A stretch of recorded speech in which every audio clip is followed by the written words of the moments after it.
അഷ്ഹദു അൻ ലാ ഇലാഹ ഇല്ലല്ലാഹ് വ അഷ്ഹദു അന്ന മുഹമ്മദർ റസൂലുള്ളാഹ് എന്ന് ധാരാളം തവണ പറഞ്ഞതുകൊണ്ടായില്ല. ആ സത്യസാക്ഷ്യത്തിന്റെ ജീവിക്കുന്ന മാതൃകകളായി ജീവിക്കുവാൻ സാധ്യമായില്ലെങ്കിൽ അത് നബി തങ്ങളുടെ കാലഘട്ടത്തിലും അങ്ങനെ പ്രഖ്യാപിച്ചിരുന്ന നാവുകൊണ്ട് മൊഴിഞ്ഞിരുന്ന ചില ആളുകളുണ്ടായിരുന്നു. അവരുടെ ഗണത്തിലെ നമ്മളും പെടുകയുള്ളൂ എന്ന് ഗൗരവത്തോടെ നമ്മൾ ചിന്തിക്കണം. ഇദാ ജാഅകൽ മുനാഫിഖൂന ഖാലൂ നശ്ഹദു ഇന്നക ലറസൂലുള്ളാഹ് വല്ലാഹു യഅലമു ഇന്നക ലറസൂലുഹു വല്ലാഹു യശ്ഹദു ഇന്നൽ മുനാഫിഖീന ലകാദിബൂൻ. സൂറത്തുൽ മുനാഫിഖൂനിന്റെ പ്രഥമ സൂക്തം തന്നെ അതാണ്. നിന്റെ അടുക്കൽ കയറി വന്നുകൊണ്ട് നബിയേ നിങ്ങൾ അള്ളാഹുവിന്റെ റസൂലാണെന്ന് ഞാനിതാ സാക്ഷ്യം വഹിക്കുന്നു എന്നിങ്ങനെ പറയുന്ന ആളുകളുണ്ട്. നിങ്ങളുടെ സർട്ടിഫിക്കറ്റ് ഒന്നും മുഹമ്മദ് നബിക്ക് അക്കാര്യത്തിൽ ആവശ്യമില്ല. അള്ളാഹ്ക്കറിയാം അള്ളാഹിന്റെ റസൂലാണ് മുഹമ്മദ് നബി സല്ലല്ലാഹു അലൈഹി വസല്ലം എന്ന്. അത് നിങ്ങളുടെ ജീവിതത്തിൽ കാണിച്ചിട്ടാ നിങ്ങളത് പ്രഖ്യാപിക്കുകയും നിങ്ങൾ അതിൻ്റെ വക്താക്കളാണെന്ന് തെളിയിക്കുകയും ചെയ്യേണ്ടത്. അള്ളാഹുവിന് നിങ്ങളുടെ സർട്ടിഫിക്കറ്റ് ഒന്നും ആവശ്യമില്ല.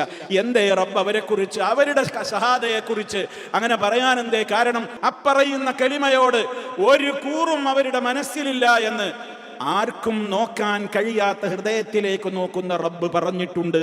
അതുകൊണ്ടാണ് അവരുടെ ഷഹാദ ആവശ്യമില്ല എന്ന് പറഞ്ഞത്. ഈ കൂട്ടത്തിൽ നമ്മൾ പെടുമോ ഇല്ലേ? ഇത് നമ്മൾ ആലോചിക്കണം. അതിന് ഓരോരുത്തരും അവരവരുടെ ജീവിതത്തിലേക്കൊന്ന് തിരിഞ്ഞു നോക്കണം. അഷ്ഹദു അന്ന മുഹമ്മദ് റസൂലുള്ളാഹ് എന്ന് പറയുന്ന ഞാൻ ആ നബി സല്ലല്ലാഹു അലൈഹി വസല്ലമയോട് ബഹുമാനമുള്ള വ്യക്തിത്വമാണോ? റസൂലുള്ളാഹിനെ സഹായിക്കുക എന്ന് പറഞ്ഞാൽ അവിടുന്ന് ഈ ലോകത്ത് കഷ്ടപ്പെട്ട് പ്രചരിപ്പിച്ചിട്ടുള്ള ആദർശമുണ്ട്. ആ ആദർശം ഇവിടെ ചെവിട്ടി മതിക്കപ്പെടുമ്പോ, അവിടുന്ന് പഠിപ്പിച്ച വിശ്വാസങ്ങളെ കാറ്റിൽ പറത്തുമ്പോ, അവിടുന്ന് പഠിപ്പിച്ചിട്ടുള്ള സദാചാര മൂല്യങ്ങളെ ഇവിടെ പിച്ചു ചീന്തപ്പെടുമ്പോ, നമ്മുടെ വിവാഹവേദികളിൽ, നമ്മുടേതായ ഒത്തുകൂടലുകളിൽ, നമ്മുടേതായ പല വിധത്തിലുള്ള പ്രവർത്തനങ്ങളിലൂടെ മുത്ത് മുസ്തഫ പഠിപ്പിച്ച സംസ്കാരങ്ങളെ മാപ്പിള പേരുള്ളവൻ, നാഴികക്ക് 40 വട്ടം അഷ്ഹദു അന്ന മുഹമ്മദ് റസൂലുള്ളാഹ് എന്ന് പറയുന്നവൻ പിച്ചിക്കീറി മുത്ത് മുസ്തഫ അരുതെന്ന് പറഞ്ഞ സാംസ്കാരികമായ അധപ്പതനങ്ങളെ വാരിക്കോരി പുണരുന്ന ആളുകൾ അഷ്ഹദു അന്ന മുഹമ്മദ് റസൂലുള്ളാഹ് എന്ന് പറഞ്ഞിട്ട് എന്ത് പ്രയോജനമാവുള്ളത്? അതാ നിന്റെ സർട്ടിഫിക്കറ്റ് അള്ളാന്റെ റസൂലിന് വേണ്ട എന്ന് പറയുന്നത്. നേരെ മറിച്ച് അത് പറയുന്നുണ്ടോ എങ്കിൽ എന്റെ റോൾ മോഡൽ, എന്റെ മുത്ത് നേതാവ് മുഹമ്മദ് മുസ്തഫയാണ് എന്ന് ജീവിതം കൊണ്ട് തെളിയിക്ക്.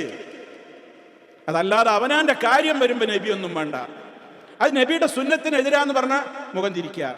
അത് നബിയുടെ സംസ്കാരമല്ല, അവിടുന്ന് പഠിപ്പിച്ചതിനെതിരാണ് എന്ന് പറഞ്ഞാൽ കണ്ണ് ഇമ്പുക. എന്നിട്ട് ഞാൻ പുറത്തു വന്നിട്ട് പറയാ അഷ്ഹദു അന്ന മുഹമ്മദ് റസൂലുള്ളാഹ്. ഇതല്ലേ കാപട്യം? ഇതല്ലേ ശുദ്ധ കപടത? അതുകൊണ്ടാ പറയുന്നത് ഷഹാദകൾ പറഞ്ഞാ പോരാ, അത് നമ്മുടെ ജീവിതത്തിൽ വേണം.